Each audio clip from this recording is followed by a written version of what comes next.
कभी ना कभी हर इंसान के जीवन में एक ऐसा वक्त भी आता है जहां उसे लगता है कि अब उसके पास इन मुसीबतों से निकलने का कोई रास्ता नहीं है।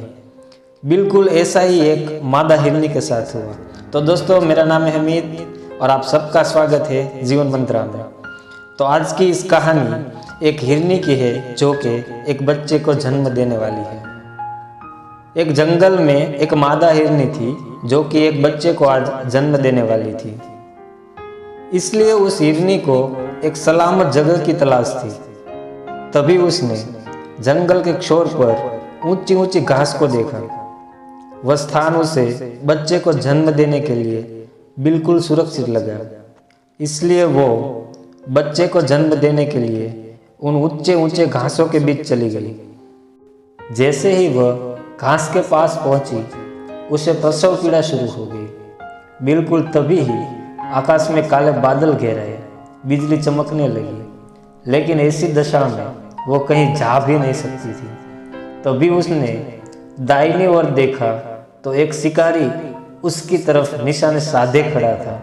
फिर बाएं मुड़ के देखा तो एक भूखा शेर झाड़ियों के बीच बैठा था जो उसे झपटने के लिए बिल्कुल तैयार था।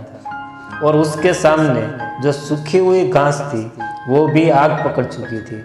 जब उसने पीछे देखा तो नदी का जल छलांगे लगा रहा था, जिसको पार करना उसके लिए असंभव था।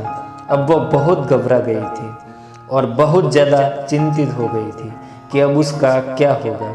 ऐसी दशा में हमें कुछ सवाल सोचने पर मजबूर करते हैं। क्या वो हिरनी अपने बच्चे को सकुशल जन्म दे पाएगी? क्या वो हिरनी जीवित बच पाएगी? क्या उसका शावक सुरक्षित बच पाएगा?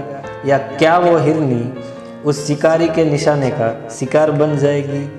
या वो हिरनी भूखे शेर का निवाला बनेगी? या जंगल की भीषण आग में हिरनी और उसके बच्चे जिंदा जल जाएंगे?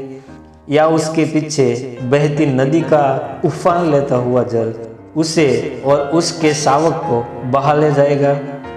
यह सब देख के वो बहुत ज़्यादा घबरा गई थी, ये सब जानते हुए कि उसके बचने का कोई चारा नहीं है। उसने आंखें बंद की और अपने आप को शून्य की अवस्था में छोड़ दिया। तभी जो कुछ हुआ वो किसी करिश्मे से कम नहीं था। अचानक तेज बिजली चमकी और उसकी चमक शिकारी के आंखों में पड़ी, जिसे उसका निशाना चूक गया।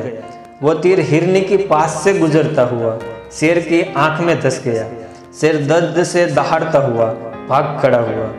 तेज बारिश शुरू हो गई और बारिश के कारण जंगल में लगी आग भी बुझ गई। इस तरह वो हिरनी अपने बच्चे को सकुशल जन्म दे पाई।